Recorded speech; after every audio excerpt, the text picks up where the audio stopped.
নমস্কার দর্শকবৃন্দ, আজ ২১ আগস্ট ২০২৫ আর আপনাদের সামনে হাজির করছি একসাথে ২৫টি গুরুত্বপূর্ণ খবর।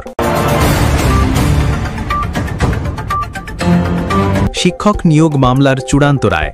সুপ্রিম কোর্টে পশ্চিমবঙ্গ সরকারের রিভিউ আবেদন খারিজ হয়ে গেল, ফলে প্রায় ২৫,০০০ শিক্ষক নিয়োগ বাতিলের রায় বহাল থাকল। রাজ্যের শিক্ষা ব্যবস্থায় চরম আলোড়ন। প্রবল বৃষ্টি সতর্কতা। আলিপুর আবহাওয়া দপ্তরের পূর্বাভাস ২৫ আগস্ট পর্যন্ত দক্ষিণবঙ্গের অনেক জেলায় ভারী বৃষ্টি চলবে। মৎস্যজীবীদের সমুদ্রে যেতে নিষেধাজ্ঞা। কলকাতায় জলজট। ভারী বর্ষণের ফলে শিয়ালদহ, পার্ক সার্কাস ও বেহালায় রাস্তায় হাঁটু সমান জল। যানজট ও জনদুর্ভোগ চরমে। ইস্ট ওয়েস্ট মেট্রোর পূর্ণাঙ্গ পরিষেবা। আজ থেকে ১৮০টি ট্রেন চলবে, পিক আওয়ারে মাত্র ৮ মিনিট অন্তর। শহরবাসীর যাতায়াতে স্বস্তি। সুন্দরবন টাইগার রিজার্ভ সম্প্রসারণ। আরও ১০৪৪ বর্গ কিমি যুক্ত হওয়ায় সুন্দরবন এখন দেশের দ্বিতীয় বৃহত্তম টাইগার রিজার্ভ। বাঘ সংরক্ষণে বড় পদক্ষেপ। Durand cup semifinal. East Bengal বনাম ডায়মন্ড হারবার এফসি। জমজমাট লড়াইয়ের অপেক্ষায় সমর্থকরা।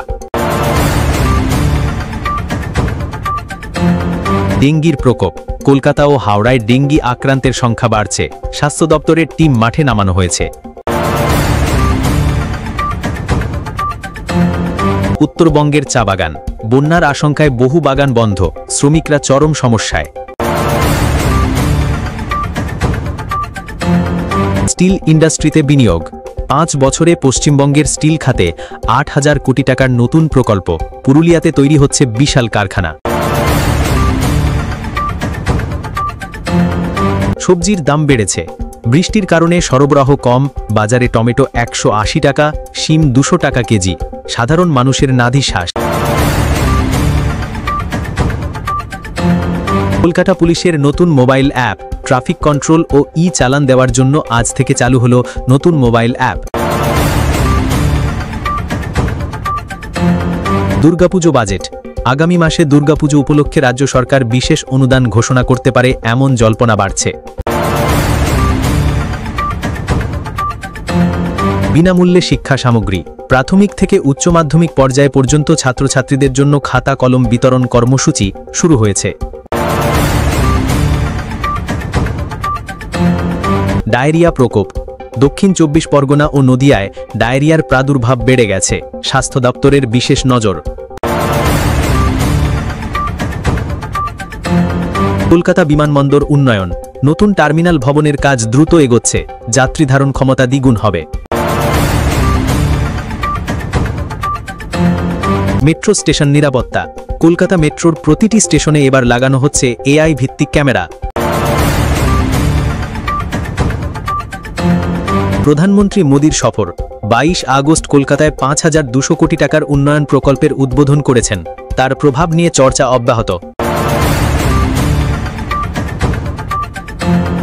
পেট্রোল ডিজেলের দাম আজ থেকে ১ টাকা লিটার কমেছে, তবে রান্নার গ্যাসের দাম অপরিবর্তিত। হুগলি নদীতে দূষণ। পরিবেশ দপ্তরের রিপোর্ট, হুগলি নদীতে দূষণ মাত্রা বেড়ে গেছে। শিল্পাঞ্চলে কড়া নজরদারি শুরু। হাওড়া ব্রিজে নতুন আলোকসজ্জা। বিশ্ববঙ্গ সম্মেলনের আগে হাওড়া ব্রিজে বিশেষ আলোকসজ্জা শুরু হয়েছে। খড়গপুর আইআইটির গবেষণা। আইআইটি খড়গপুরের বিজ্ঞানীরা নতুন পরিবেশবান্ধব ব্যাটারি তৈরি করেছেন। বিশ্বজুড়ে প্রশংসা। শিলিগুড়ি চোরাচালান ধরা। বিএসএফের অভিযানে ৫০ লক্ষ টাকার সোনা উদ্ধার। কৃষক আন্দোলন। আলু ও ধান চাষিদের সমস্যার সমাধানে কৃষক সংগঠন আন্দোলনে নামতে চলেছে। বাংলার সিনেমা ধূমকেতু। মুক্তির ১ সপ্তাহে ১১.৫ কোটি টাকা আয় করেছে। বাংলা সিনেমার ইতিহাসে নতুন রেকর্ড। আবহাওয়া পরিবর্তন। আইএমডি জানাচ্ছে আগামী সপ্তাহ থেকে তাপমাত্রা নামতে শুরু করবে। বর্ষা ধীরে ধীরে বিদায় নিচ্ছে। এই ছিল আজকের 25টি ব্রেকিং নিউজ। আপনার কাছে কোন খবরটি সবচেয়ে গুরুত্বপূর্ণ মনে হলো কমেন্টে জানাতে ভুলবেন না। আমাদের চ্যানেলটি সাবস্ক্রাইব করুন আর নোটিফিকেশন বেল চাপুন যেন সব খবর সবার আগে পান। আজকের মতো বিদায়, দেখা হবে পরবর্তী